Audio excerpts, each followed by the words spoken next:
So my name is Cris Putnam. I'm the author of a book that I co-wrote with Tom Horn called Vaticana, which really covers these topics and a lot more.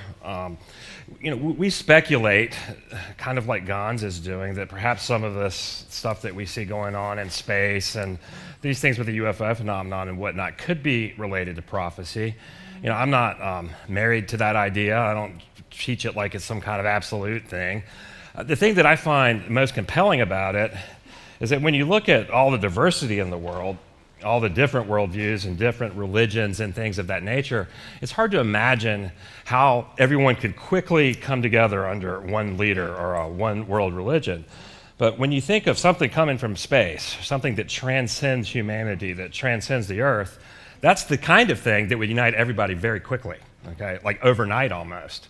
So we could see this all fall into place very fast if this was, the impetus for it.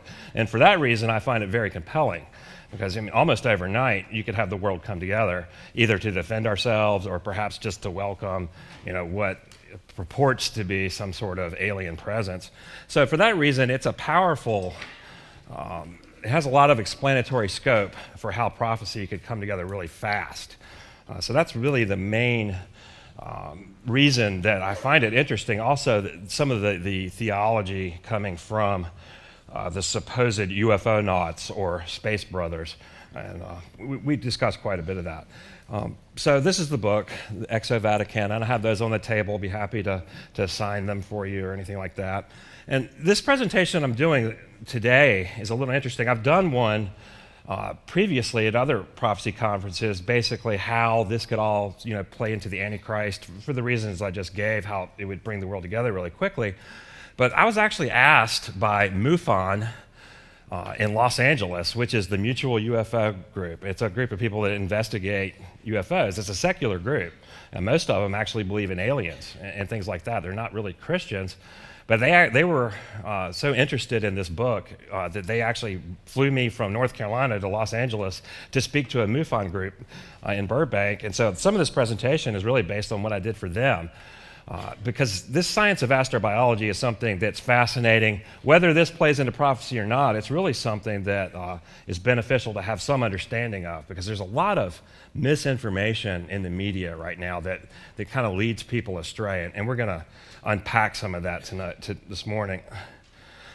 When we're talking about the Catholic connection, how did we get this crazy cover on the book of Vaticana with these UFOs over the Vatican? Did we just make that up to sell books or what? Well, actually, no. In 1978, it's really, for Catholics, it's kind of a famous year. It's known as the year of three popes. You had Pope Paul VI, he died. And then when he died, we had John Paul I, and he was only in office like 30 days, like 31 days, 33 days. And some people actually think he was murdered.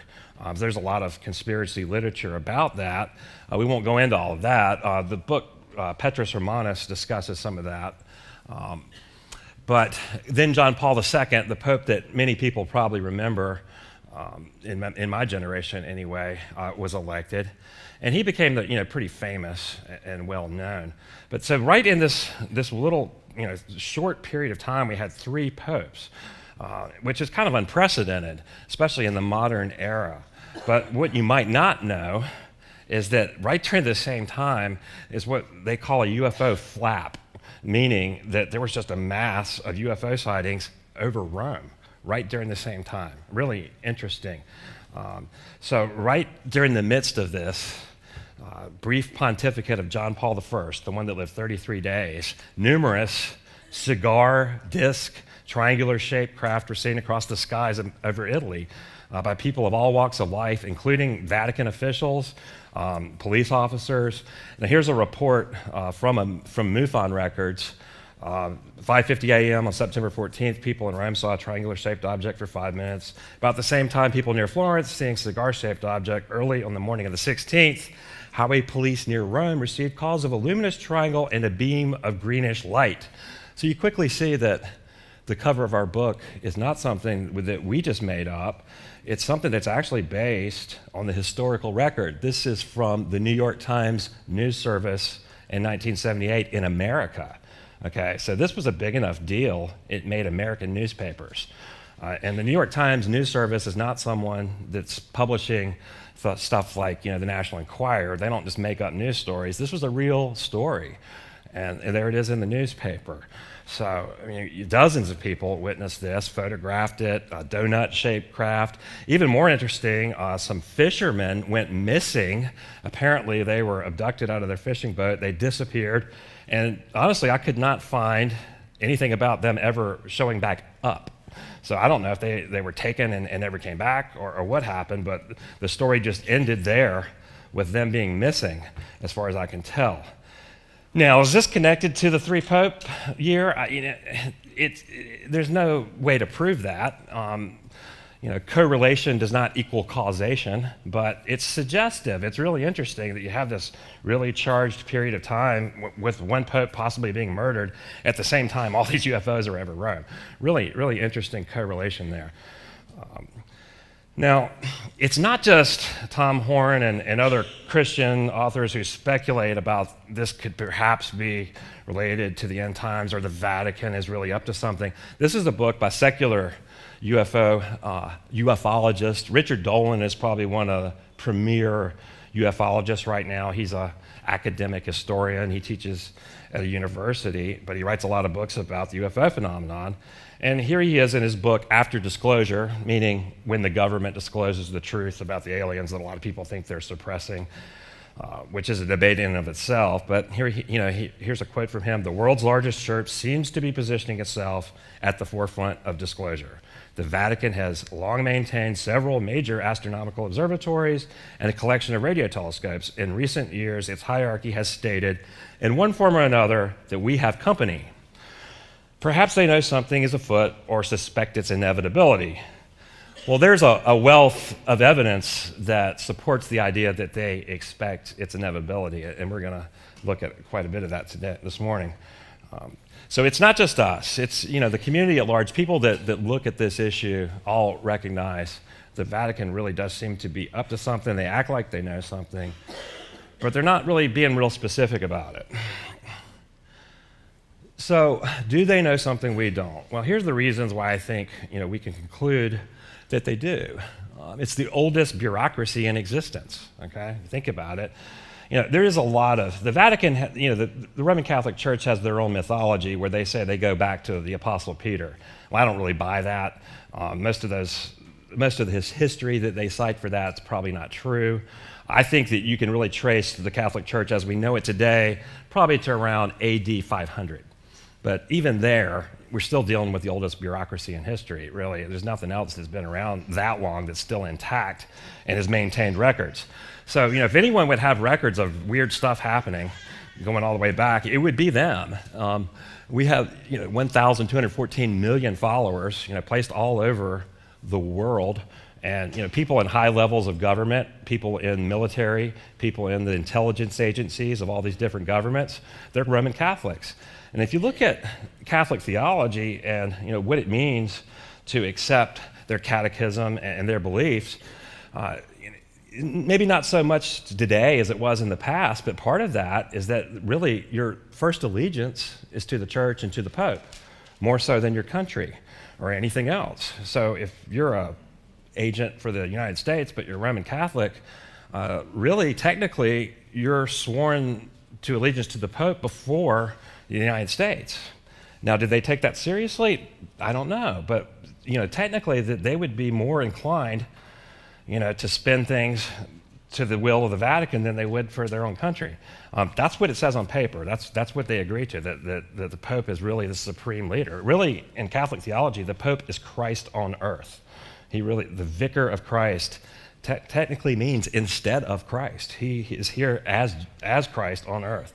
And that's really what that means. And that's why so many Protestants in the past would have said the Pope was the Antichrist, because that Greek prefix anti also means instead of. Okay, so it technically, vicar of Christ could be translated Antichrist. And so you have all these insiders. And then you have all these secret societies, the Jesuits, the Knights of Malta, Opus Dei, the Knights of Columbus. So you have all these little organizations with their own secrets and their own little agendas within all these countries. So with all this global infrastructure, they also have an interest in astronomy, and they have observatories, and so we're going to unpack that. But these things are all very suggestive. That we know that they do special investigations into supernatural phenomenon. You have the miracles that they investigate, the apparitions. They go to places where people claim to see Mary, and they investigate. They do exorcisms. So they have a vested interest in this. They have people all over the world. It's part of their job to investigate anomalies and weird phenomenon. So it really follows that they would have records about strange things seen in the sky, strange beings that might appear in certain areas that would go back thousands of years. So I think it's safe to conclude that they do have some information that they're not letting the rest of us in on. One of the big ones is this thing, the Fatima miracle of the sun. A lot of people have heard about the Fatima prophecies, right? Have you ever heard of that? The third secret of Fatima is a big controversial thing that gets talked about. Now, what this was really there was 3 children who said that they saw Mary, like a Marian apparition type thing, and that Mary was talking to them. And this was in Fatima, Portugal, in the early 20th century. So these children told their town that Mary was going to do this big miracle on a certain day in October of 1917. And so all these people show up, and they see what they call the miracle of the sun. Now, what's the miracle of the sun? Well, they're all standing out in this field, and if you listen to the reports, and we're going to read some testimony, the official version is that the sun actually moved around in the sky, okay? The physical sun, and that a cascade of colors came down, and all this weird stuff happened. The rain stopped, but you see a field full of people looking up. This is actual newspaper from 1917. So something real happened. And I don't believe it was the sun moving in the sky, and we'll talk about why. But something very real did happen, and these people did see something moving around in the sky. I think it technically meets the definition of a UFO. UFO means unidentified flying object. Okay, I don't think it's the sun, but something was moving in the sky. So here's the picture of the crowd in 1917. So this made all the papers. There's different estimates. Some people will say 20,000. Some will say up to almost 80,000 or something like that. I think it's probably the lower side of those numbers. But it's a really interesting phenomenon because you had so many witnesses, and it was covered in newspapers. And it's a really big part of Catholic theology. All the popes believe it now. Pope John Paul II believed that it was a prophecy about his attempted assassination and that Mary stopped the bullet. And if you read his testimony on that, that's what he thought. So here's what some of the people at the time were saying that this Fatima event happened. In a book called Heavenly Lights, and it's about apparitions and the Fatima thing it's a Portuguese scholar, Joaquim Fernandez, and he got all these testimonies from the time period. And here's one: suddenly a luminous disk the size of a great host, but one to be gazed upon as one gazes on the moon, appeared as it stood out from the sun. So you see people testifying in a way that it sounds like there was a disk that kind of came from the general vicinity of the sun, but it wasn't the sun itself. Okay, so when you see words like disk in the sky, okay, we think flying saucer, UFO, right? But in 1917, that word wasn't even in the vocabulary. The flying saucer didn't enter our vocabulary until the 1940s, when Kenneth Arnold cited one, and the newspapers called it a flying saucer. So nobody was thinking about UFOs or spacecraft or disks in the sky in 1917, so they kind of would parse that as a natural phenomenon. They thought it was the sun, they said. Here's another testimony from someone, an engineer. And you can see he describes it as a disk of polished glass illuminated from behind, or a majestic disk. You can see the vocabulary in here of it. It's all speaking of what I would probably call a flying saucer, a disk in the sky. And here's another testimony. Again, the sun is described as a silver disk. Here's another one. The sun gave the appearance of a globe of dull silver fire surrounded by a dark purplish disk. So I could keep citing this sort of testimony from eyewitnesses of the period. But I think the point is pretty clear. The official version of the story, that the sun was moving in the sky, was really packaged in Catholic religious terminology and the dogma of the day. But based on these descriptions from the witnesses, I think it's pretty safe to say that it really is some sort of UFO. Now, why would I say that I don't think it's the sun? Well, here's the only known photograph that I'm aware of that supposedly captures this thing. And if you can see, there's a dull gray globe over on this side. I think I have a close-up right there. Okay, that's not the sun. The sun is a huge disk of plasma, of fire. It's really bright. It doesn't look dark. Okay, so there's something going on there. That's not the sun. Now, just logically, if we think about what the sun is, it's a huge, massive star that the Earth rotates around, right? If the sun were to move, the whole solar system would be thrown into chaos. It would kill everybody on Earth, okay? We would all be dead. And so it's not the sun dancing in the sky. Plus, no one saw it outside of this field in Fatima, Portugal. If the sun moved, the whole world would know it, wouldn't they? Of course. So the official Catholic version can't be true. It just cannot be true. It doesn't make any sense. Now, Jacques Vallée is a PhD computer scientist, and he has a master's degree in astronomy. He's also one of the most prolific authors on the UFO phenomenon. And he's studied this, and he wrote a book with several other scholars, and Eric Davis was one, but they have a book called Fatima Revisited that came out in 2008. And, they really parse this as a UFO phenomenon. And some people say up to 70,000 witnesses saw it, but the idea is, Vallée's hypothesis on what UFOs are is that they're not aliens. He thinks that they're really some kind of interdimensional beings that are trying to steer people's belief systems by just doing weird stuff at different points in history. Now, when we think about what our worldview says, okay, last night I quoted that passage from Ephesians 6 that said we don't wrestle with flesh and blood, but powers and principalities. And then I cited a verse from Colossians that said that the philosophies of the world were being put on us by the elemental spirits of the world, the stoicheia. And that Greek word kind of means what we would call demonic spirits. So you get this idea that there are these spiritual forces behind world events that are steering things, trying to influence people's worldviews and their beliefs. Really the same sort of thing that the secular UFO researcher, he's not a Christian by any means, he's saying the UFO phenomenon is doing that. And that it appears at certain times in history and does these weird events like this Fatima thing, trying to steer people towards certain belief systems. Really interesting the way that meshes. I find that to be very suggestive. So, do they know something we don't? We're back to that outline. From Fatima, it's really interesting that we have a Pope Pius XII, who saw the same sort of thing over the Vatican gardens in Rome in 1950. Okay, so we're jumping from 1917 to 1950. Now, why is this interesting? Well, like I said, in Catholic theology, they do investigate these things, and then they vote in the popes, and they decide, is this an authentic apparition? Is this an authentic supernatural phenomenon? Should the church endorse it? So you have some apparitions that are, officially endorsed by the church. You have others that aren't, and there's controversy, and some Catholics believe this one and some don't. But the ones that the popes endorse, really all Catholics are bound to believe it. Okay, it's something that you don't really have a choice about believing because the Pope, the infallible vicar of Christ, has endorsed it.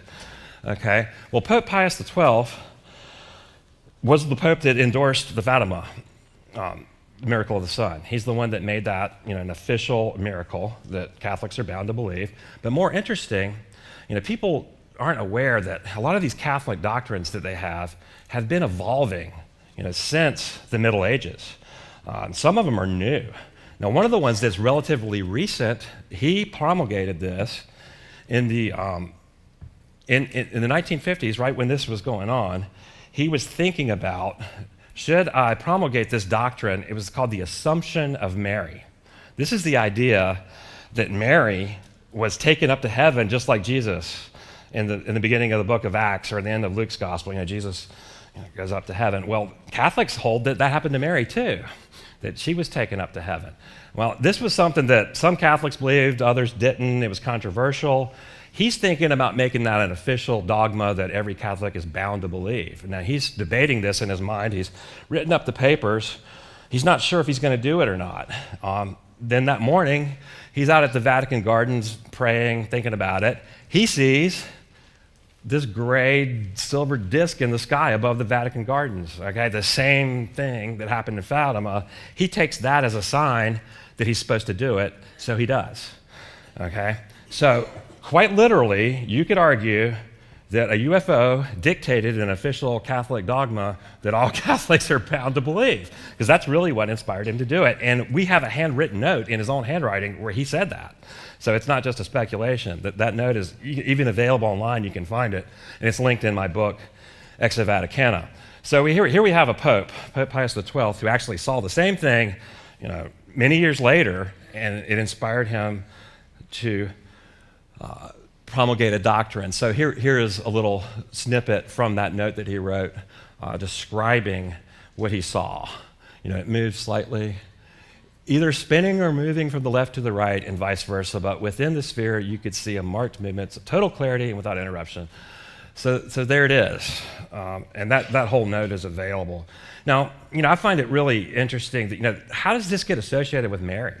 What does Mary have to do with a gray disc floating around in the sky? I just don't see that. If you're familiar with the UFO phenomenon, a lot of these people claim that they're in touch with aliens. Now, do they ever physically meet the aliens? Most of them don't. What you find is you have this thing called channeling that a lot of New Agers do. And it's almost like they're allowing themselves to be possessed. It's not almost like it is like that. It is what they're doing. They kind of go into a trance, and then this other being speaks through them. Okay. Well, that's the same thing that happens with this Marian phenomenon. Those 3 kids in the field, nobody saw Mary.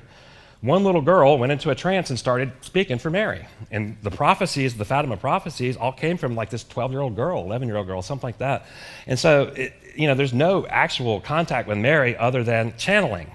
It's the same thing UFO people do. If you go out and listen to a New Age channeler in California, it's the same phenomenon. And sociologists have actually compared the Marian apparition phenomenon to this channeling phenomenon. There's no difference. It's exactly the same sort of thing. They go into a trance, and then someone else takes over their voice and starts speaking.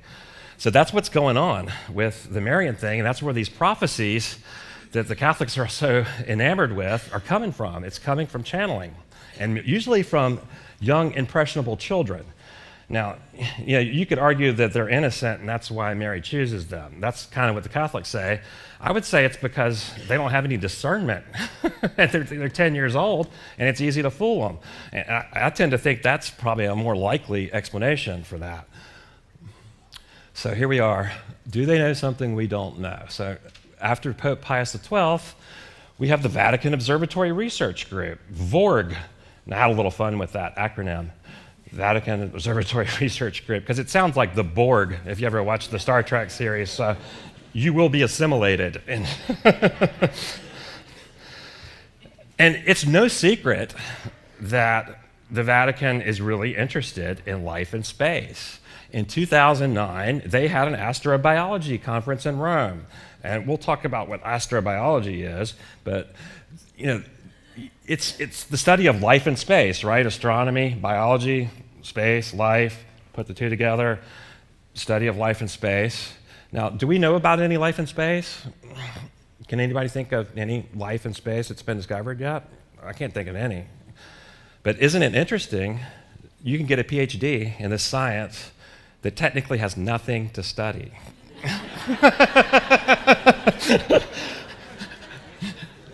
That's a really interesting thing, isn't it? So it's really based on a lot of atheistic type assumptions, and I'm going to unpack that. But here we have the Vatican Observatory. They sponsored this conference where they invited the top astrobiologists in the world. A lot of not Catholics. We're talking about atheists and Buddhists and everybody that's involved in astrobiology. Okay, the video is not playing. Let's see. What do I do? I should be able to click on the video. Let me see if I can get this going.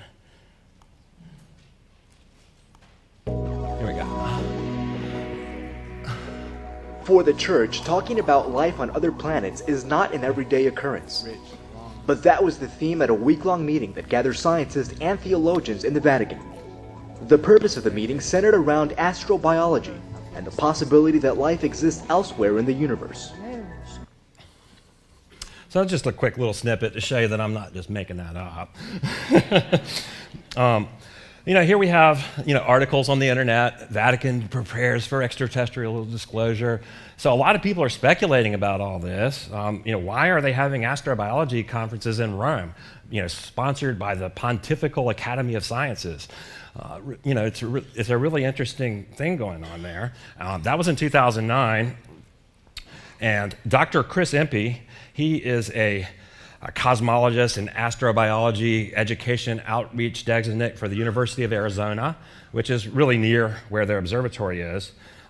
He gave the keynote speech in Rome in 2009, and this is a little snip of what he said.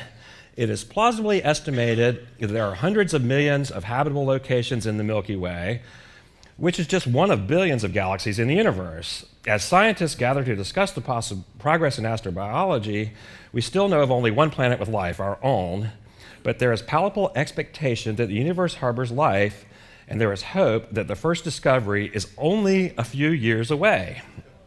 Okay, that was in 2009, which would make that like now, right? So what was Dr. Impey talking about? And he's an interesting character as well. I think he's kind of a Buddhist, really associated with Catholics, so it's really interesting how that works together. But I think that what he was speaking of when he thought that they would discover something in a few years are these exoplanets. And that's just a big word that means a planet outside of our solar system. So any planet outside of our solar system. There's so many of those that they're discovering due to the Kepler space satellite that they expect that they're just going to find the right one and that it will harbor life. And I think in 2009, he thought that by now we would have found one that we could prove had life on it. I'm not aware that they have done that, but they're trying. So that was in 2009, and here are these exoplanets I'm talking about. And this is a chart of what they call current potentially habitable exoplanets, okay? So those few years are upon us, and these discoveries seem to offer some promise. And if you just read some of the media articles, it's a little misleading. But it is interesting that prior to 1995, we had no evidence of any planets outside of our solar system. We didn't know of a single one, okay? Because they're so far away. But this has changed dramatically. I mean, they now estimate that there are billions of them, okay, throughout the universe. And I don't have a problem with that. Right now, it's probably around 1,800 that they've cataloged, that they've got listed, something like that. And that number changes daily because they're discovering them very fast with the space satellites they have now. So that's a remarkable progress. As with the time that I did this presentation a few months ago, only 12 were classified habitable. That's probably changed since then. But this adjective, habitable or Earth-like, it's really misleading. And so this is one of the first things I want to unpack for you so you can help to maybe talk to your friends and neighbors and have a better understanding of what they're meaning when they say that. They don't know that this planet is habitable or Earth-like. That's a misnomer. What they're saying really is that the planet is within an Earth comparable distance from its star. Okay, so the Earth is a certain distance from the sun, right? And that gives us the right temperature, so it's not too hot, not too cold. They call it the Goldilocks zone. Not too hot, not too cold for what? Mainly the existence of liquid water, okay? Which is, we know, an essential ingredient for life. So really what the idea here is, if it's not too cold, not too hot that the water vaporizes, not so cold that it freezes, and there's liquid water, that makes it possible for life to exist. And that's all but they don't even know that the water's there. All they're looking at is the distance from the star. It's an Earth comparable distance. And if it's the right distance, they say it's habitable. That's all they know, okay? And so they've never seen it. They don't know if water's there. They don't know any of this stuff. They're just basing that on the distance from its sun. And that's really all it means. It's just that an Earth comparable distance from its star. And, that's important, but it's certainly not, it's what we would say, it's a necessary condition, but it's not sufficient.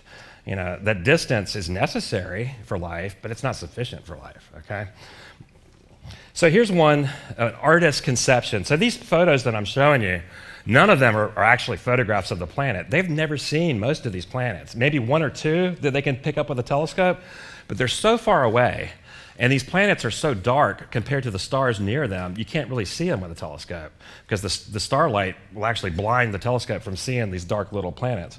So really they're detecting them through various means, and we're going to talk about how that works in a minute. But you see all these pictures in the newspapers and magazines that make you think that they've actually seen the planet and they know what it looks like. They don't. So this is one that they would say is habitable, and they call it Kepler 62e. It's like 1.6 times the size of our Earth. It's in the habitable zone of its star, so it could have liquid water. And it's the star that it orbits is actually cooler than ours, than our sun, so the planet itself is closer to make up for that, right? So it's almost at a Mercury distance from its star. So a year on this planet is 122 days. Okay, so it does a full cycle in 122 days. So, so they do modeling studies and all these kind of mathematical extrapolations, and they say, well, it would have a damp, warm environment. And they're just speculating. And so they would say that perhaps it's covered with water, and it's all guesswork, okay? But with this one, for a long time, it was the one that everyone thought could have life. But then the modeling study said, well, if it does have water, it would be completely covered with water. So it would just be a water planet. Now, that would make civilization as we know it kind of hard to happen, wouldn't it? It would all be fish. Okay. Unless it's a planet full of mermaids and mermen, I don't see it happening. I don't think they're sending flying saucers here. So how do they detect these planets? I told you they were really just detecting them. Well, one of the main methods they use, it's called the transit method.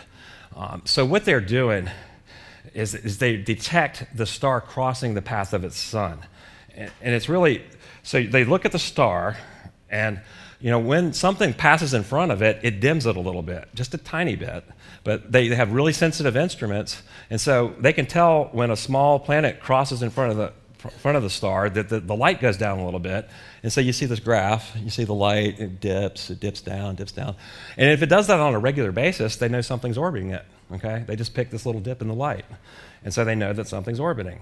And then, through physics and Newton's equations and things like that, they can detect the mass and all kinds of things. So this is one of the main methods, just by watching the star blink a little bit. Okay, and that shows that something's orbiting it. So that's one of the main ways. So they haven't seen a planet. They don't really know what it looks like. They just know that the star blinks, okay? Now here's another method. It's called the wobble method. Now, you're probably familiar with the Doppler effect with sound. Like a siren goes by and you hear the pitch change as it gets distant. You know what I'm talking about? How the sound, it's the Doppler effect is what we call it. That works with light as well. Okay, so one of the ways that they see it, they see a shift in the light frequency that tells them that the star is moving. And then the gravitational wobble. With this one, they can see when something orbits our sun, it doesn't just cause the Earth to move, it actually causes the sun to move a little bit. So when something massive is orbiting a star, it causes the star to wobble, and they can detect that wobble. So that's another way that they can tell that something is orbiting a star. Here's another artist's rendition. This is Kepler 62f, and then 62e, the one we looked at before, is that bright spot off to the side. Now this one it's a little further away from its sun, so for it to even have a temperature suitable for life, it would have to have a really strong greenhouse gas type effect with plenty of carbon dioxide to keep it warm. To even have an ocean. Otherwise, it would just be an ice-covered snowball. So this is another one that you might hear about that could be habitable, but they really don't know that. And there's a good chance that it's an ice ball. Now, just recently, in the last 6 months or so, they came out with this one, Kepler 186f. And they think that this is like the definitive Earth-like planet. And there was all kinds of media speculation about this one. The same sort of thing, but it does, the thing that makes this one a little different is that it's not what they call a hot Jupiter, or it's really an Earth-like size to it. It's one of the first ones they found that's close to the same size as our Earth. But again, there's no evidence that it actually has water or any life or any of these things. It's just in an optimal location in its orbit. So why do these scientists jump to these conclusions that these planets could have life? Why do they use this vocabulary, Earth-like or habitable? Where is that coming from? Well, it's really based on their assumptions.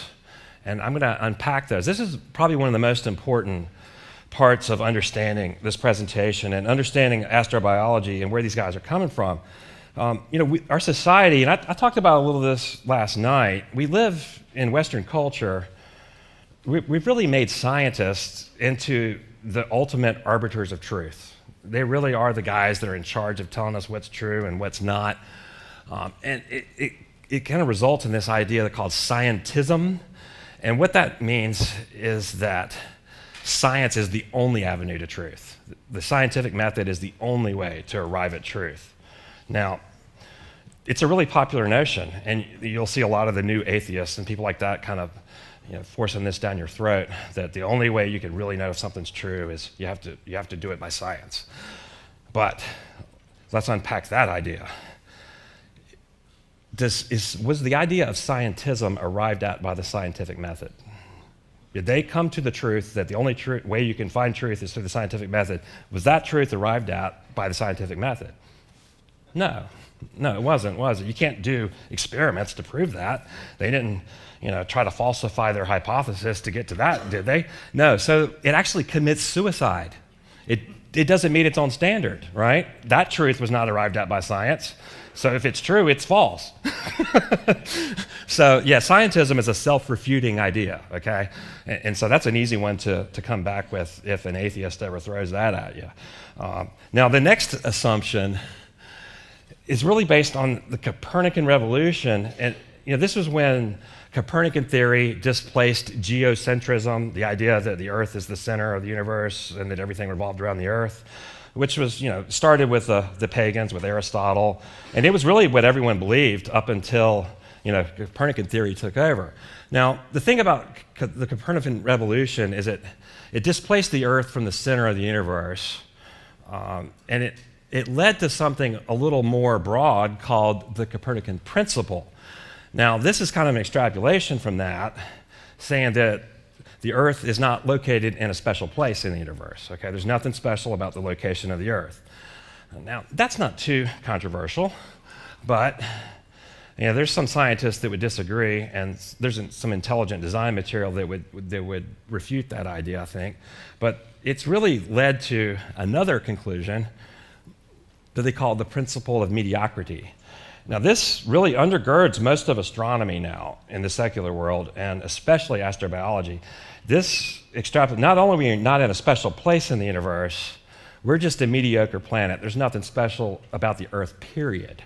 And in fact, there's nothing special about life on the Earth. We're just one mediocre example of perhaps millions of other planets that are just like the Earth. Okay? So this is the principle of mediocrity, and these kind of things extrapolate one from the other. We're not in a special place, we're not in a special location, there's nothing special about the Earth. And then from there, we're just evolved primates, there's nothing special about humans, okay? So we're just a mediocre example of what could be one of millions of other life forms. Okay, so this is really one of the foundational assumptions of astrobiology, that the Earth is mediocre. Now you add the abiogenesis, which is the idea that life can come from non-life. No one has ever proved this, but it's necessary. If you're an atheist, something has to get it started, right? They've never been able to prove it, but they believe that somehow a chemical reaction occurred that started the first life, and then we have Darwinian evolution, and the Earth is populated with life forms. So you have to assume that as well to have life on these other planets based on their worldview. So, and then from there, humans are not special, we're just evolved pond scum, and then extraterrestrial life is inevitable, okay? So you really have to have all of these to assume that these other planets have life. This is kind of the way the thinking works. All right, so these are all assumed, and most of them are far from proven.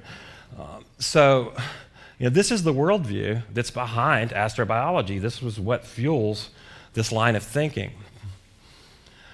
And so that we have things like the SETI program, the Search for Extraterrestrial Intelligence. And then, in 2014, they went to Congress and gave a speech asking for funding, saying, it would just be really bizarre if we're alone in the universe. There's so many planets out there. So, Congress is funding them. If you just heard recently, they put that little probe on a comet.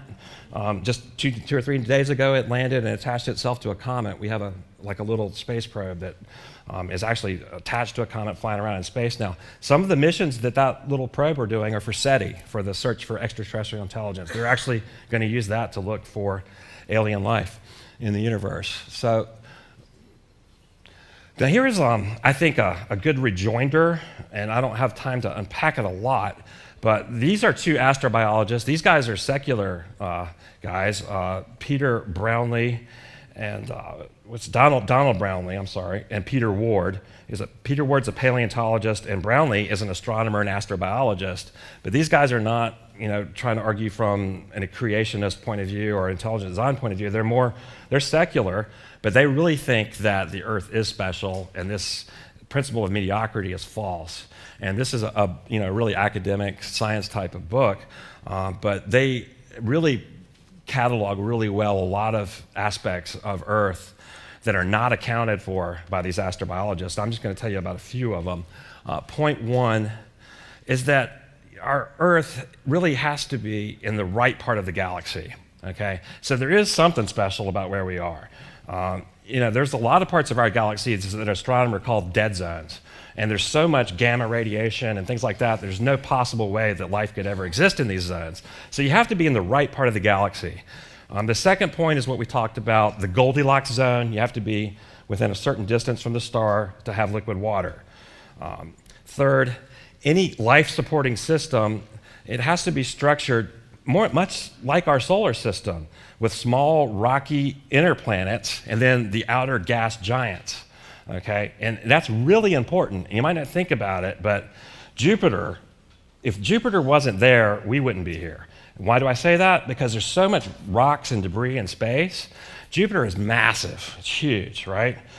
Its gravity sucks most of that in, and most of it hits Jupiter, and it doesn't come this far. Okay, if Jupiter wasn't there, we'd be bombarded by meteors. We'd be just bombarded out of existence. Fourth, for stable orbits, it really rules out systems with these large planets that are close to their sun. And a lot of the ones that we find, these exoplanets, they call them hot Jupiters. They're really hot gas giants, and they're close to their sun. And so it wouldn't give a stable orbit for the rest of the planets. It would kind of make the whole thing wobbly.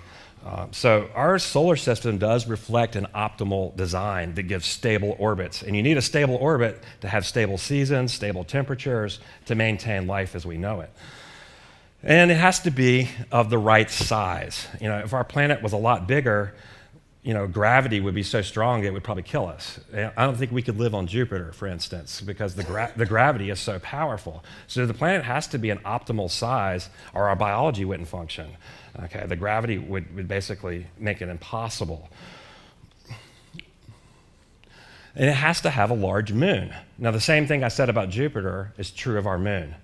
You look at all those craters on the moon, right? It looks like it's just been bombarded over and over again. Well, if it wasn't there, all those big craters would be on the Earth, wouldn't they? So the moon is like a little shield that's out there, sucking a lot of the debris in and preventing it from hitting the Earth. So it really is our protector in a lot of ways. So you really need that to have life, to exist as long as it has on Earth without it being completely wiped out by a meteor crash. And plate tectonics. This is where the Earth's crust moves. We cause our earthquakes. We have fault lines.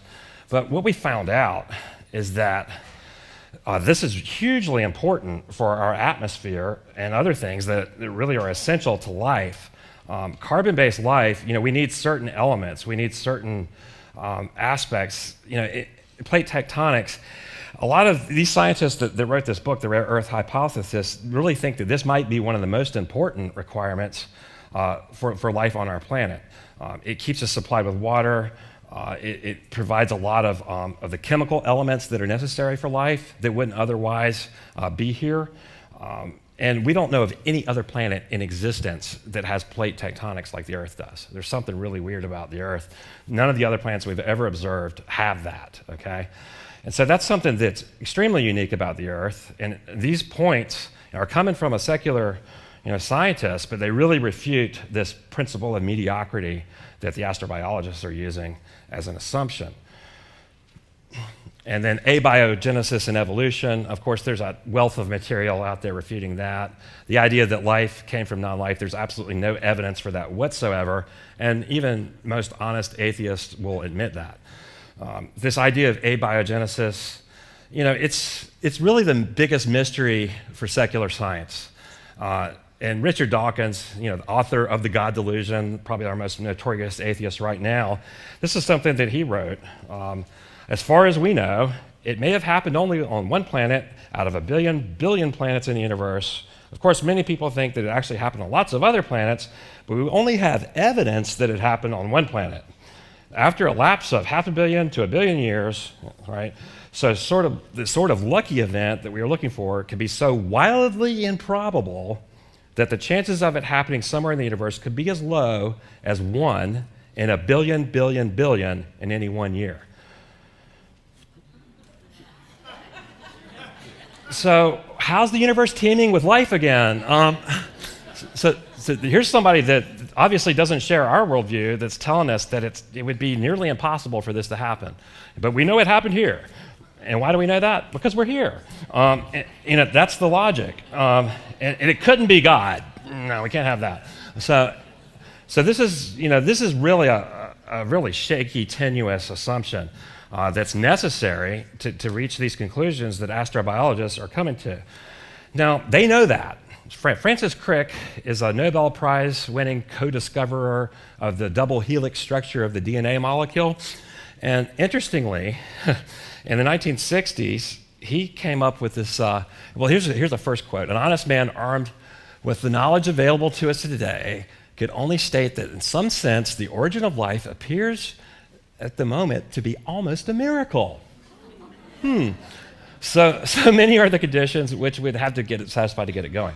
So here we have, an atheist, Darwinist, Nobel Prize-winning scientist telling us that it's a miracle. Isn't that what we've been saying all along? So he knows that, right? So he comes up with the theory of directed panspermia. What does that mean?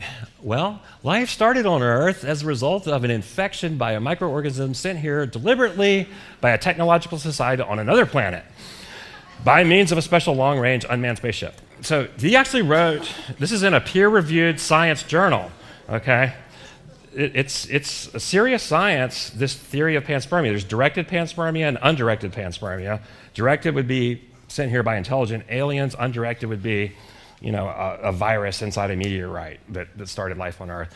So have they really solved the problem of the origin of life? No, they just pushed it out onto some other planet and avoided it, right? Where did the aliens evolve from, right? They haven't answered that at all. So this is a really popular notion. And it's been in a lot of movies in Hollywood. Mission to Mars, this idea that life on Earth was seeded from space. Knowing in 2009 included this idea. Recently, Prometheus came out, same idea.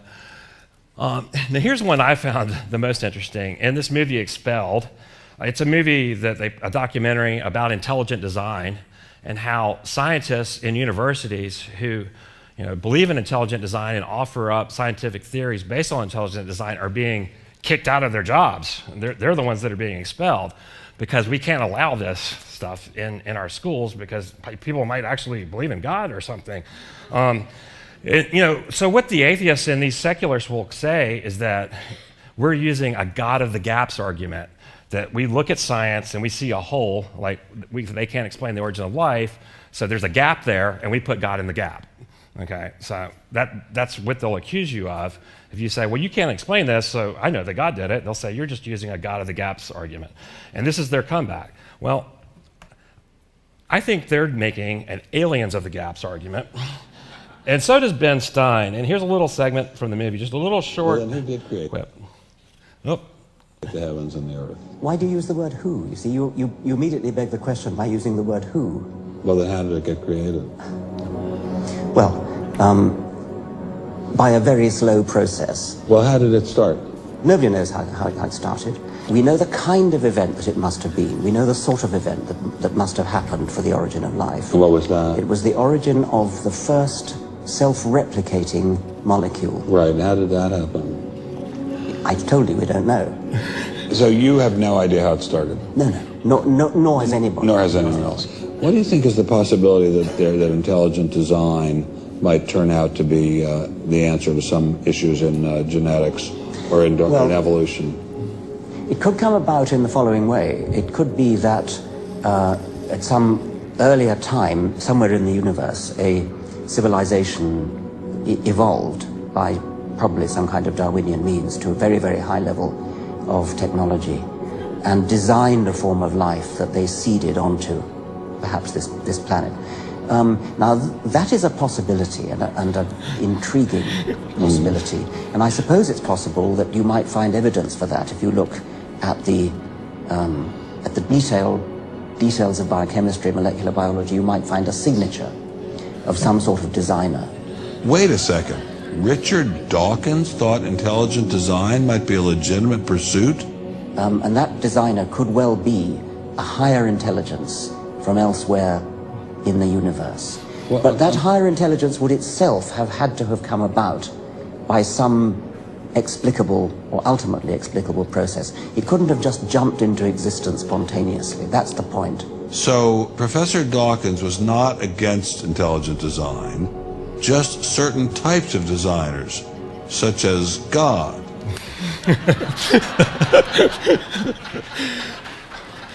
So you can see this idea of panspermia is really popular with these secular atheistic scientists because they know they have nothing when it comes to the origin of life. So they're searching for something, and they don't want to believe in God, so they put it on aliens. So they're making an aliens of the gaps argument. Okay, it's the same thing they're accusing us of. They just replaced God with aliens. All right. Now, Dr. Michael Heiser, he's really a Semitic scholar. He's got his PhD in Hebrew Bible. He's the academic editor of Logos Bible software. He was actually my Old Testament professor in seminary, and I've studied with him privately at his own institute called the Memra Institute. He's really an ancient languages scholar who studies the biblical text, and he's a Christian and a theologian as well. And he's also really interested in UFOs and the subjects that we're talking about right now. And Mike wrote an essay on panspermia in a book that Tom Horn published. And he was speculating that this panspermia idea could really be the impetus for a one-world religion. And here's the quote from Mike. He said, "It paves the way for a true merging of science and religion. It will be the paradigm that allows the atheist to tolerate religion and allows literalist Bible readers, the Eastern Buddhist, and the pagan to simultaneously parse the new science the same way. This might in turn be useful fodder for a global religion." Okay? So interestingly, the impetus toward globalism that we see in our society right now is one of the reasons that ufologists, when they look at, why is it so unpopular to talk about UFOs in academia? Because people are obviously seeing things, there's something going on, but if you talk about that in a university, you get branded as a nut. Why is that? It's because they don't understand it, and there's kind of a taboo on that. But, when you look at that, it's the same sort of thing that you're seeing with this idea of panspermia, but once, if they offer some kind of evidence for panspermia, it can quickly be extrapolated into belief in aliens. It could be extrapolated into all sorts of things, but it sort of undergirds a lot of worldviews And they could parse that in a way that appeals to everyone. And that's really what he's talking about. It would kind of make the ancient astronaut theory people who believed that the pyramids were helped constructed by aliens, it would support their worldview. It would support the Richard Dawkins worldview.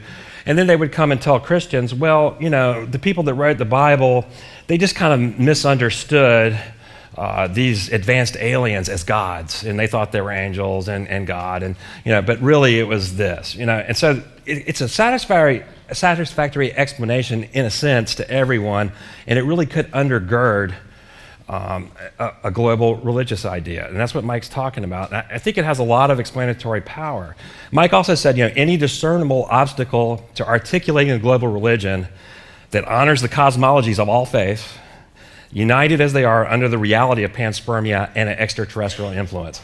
So what he's saying is, they could explain everything to everyone in terms of extraterrestrials if science starts pulling up what they call life, evidence that life on Earth was seeded from space. And they're really looking hard at that right now, and there are a lot of people that believe it.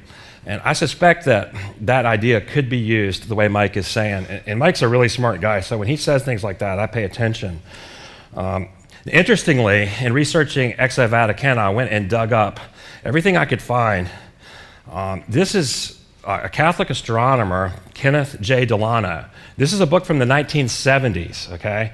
It's officially approved Catholic literature. It was stamped twice where it's been approved. It doesn't violate any Catholic doctrine. It's got the final approval from the bishop of the diocese where it was published. And here's a quote from Delano.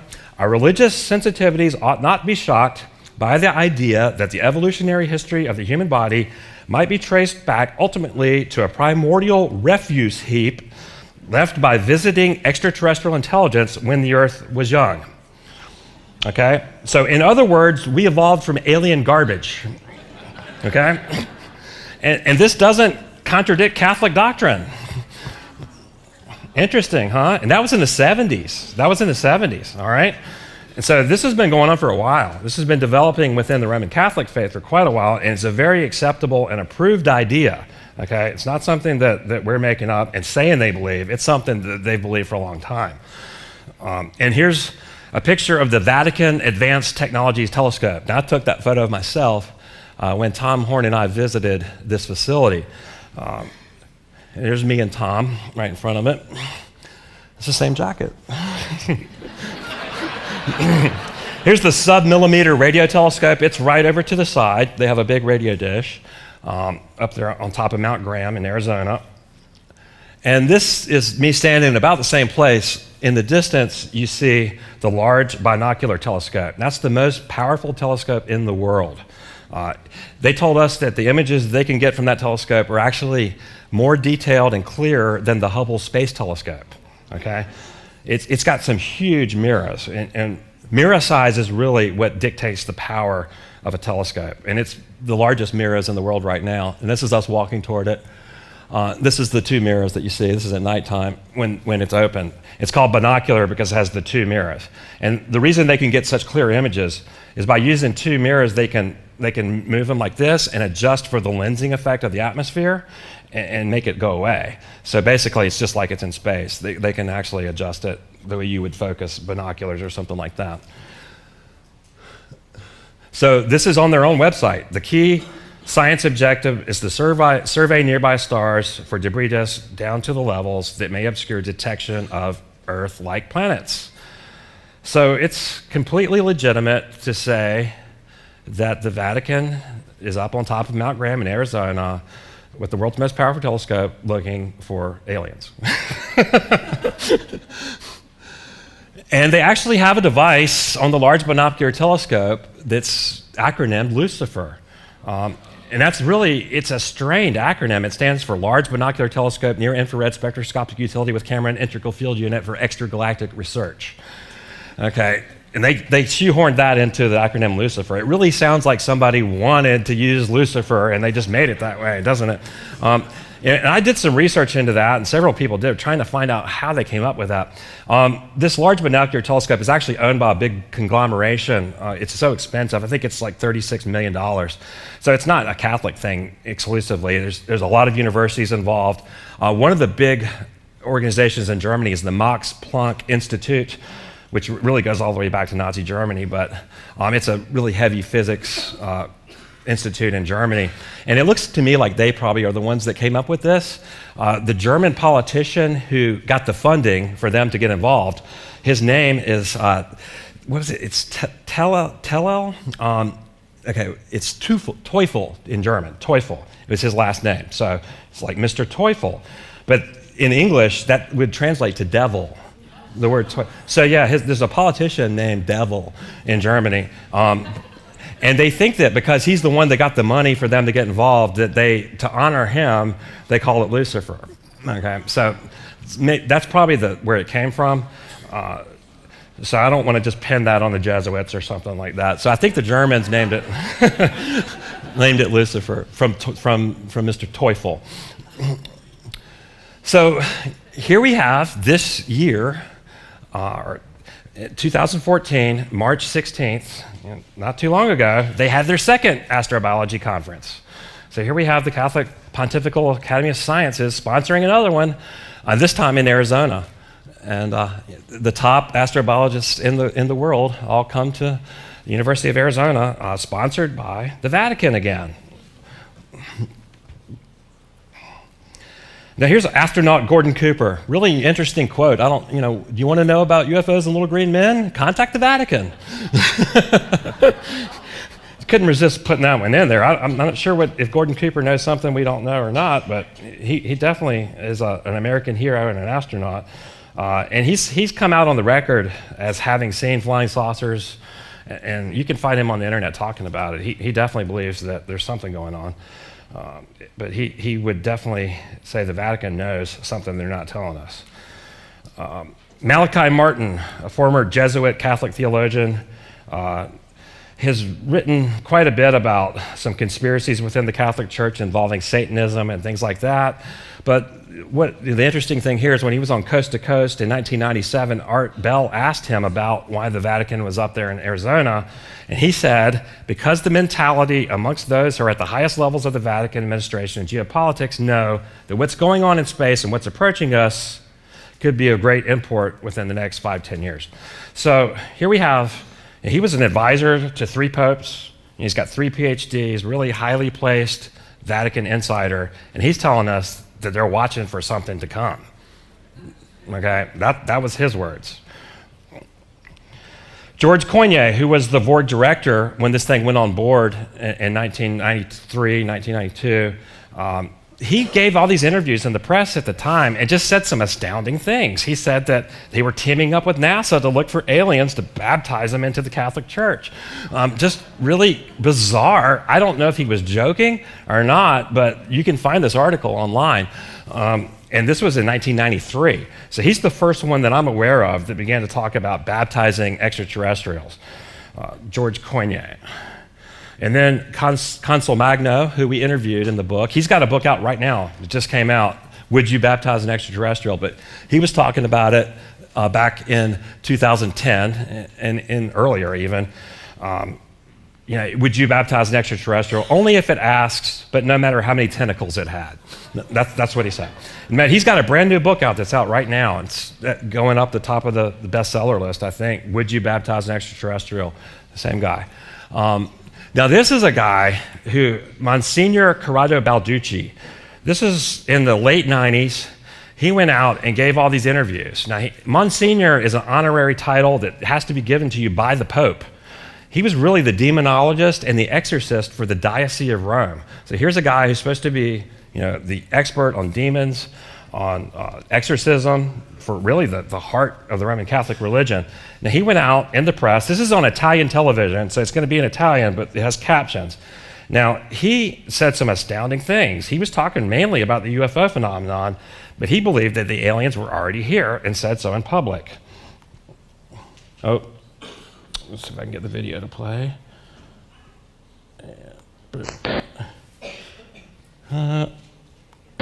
Padre Balducci, allora, lei che cosa risponderebbe a quanti sostengono che gli alieni sono già fra di noi?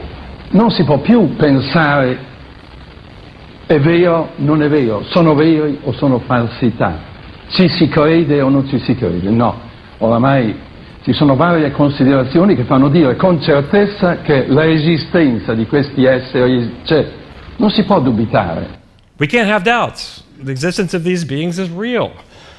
So, what are we to make of such a highly placed, influential insider going on national television in Italy and saying nowadays there are several considerations that allow us to say with assurance that the existence of these beings is real?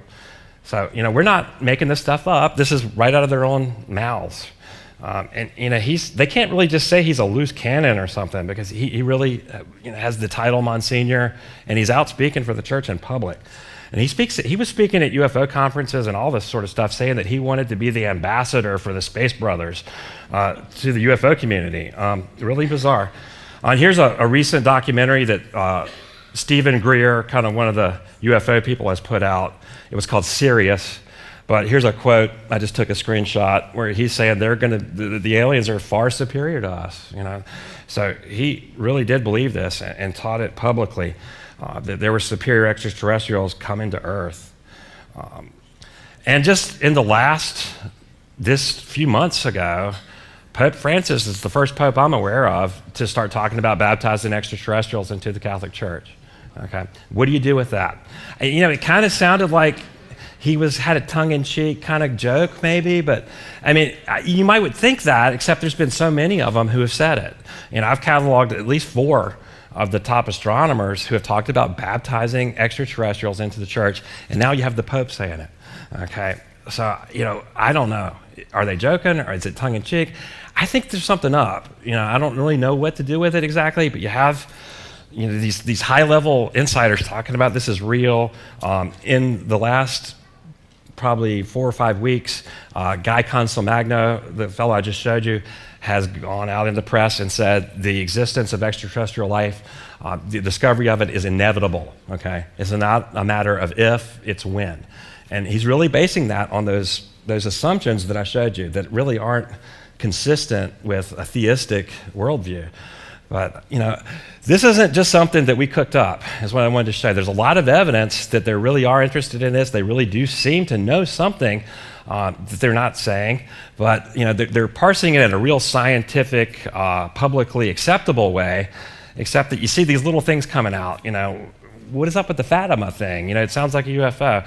And so there's all this interesting information coming together. Now, how does this fit into prophecy? Well, just in closing, what would unite the world really fast? What would bring Buddhists and Catholics and fundamentalists and atheists? What would unite everybody really quickly on the earth? Something from outside the earth, okay? Now, Ronald Reagan said this in many of his speeches, that if we were faced with an alien threat, how quickly we would all come together to defend the earth. Well, it wouldn't necessarily have to be a threat. In my thinking, what if there's some really powerful evidence that life on Earth was created from space? Wouldn't that unite everybody in a way that Michael Heiser was talking about, towards some sort of global acknowledgement of that fact? So when we see, Bible prophecies of one world religion, a one world leader, one world government, one thing that could make that happen almost overnight would be something that transcends the earth, coming towards the earth. So I don't know if this plays into Bible prophecy or not. But what I'm suggesting to you is that a lot of the things that look like it would take a long time to happen could happen really quick if something came from above. And that's really why I think it's a fascinating subject. And there's so much stuff about it, in the media, in the movies. It's like we've been prepared for it, for generations. So for that reason, I think it's a compelling idea, and it's something we should pay attention to at least. And I thank you for your time very much.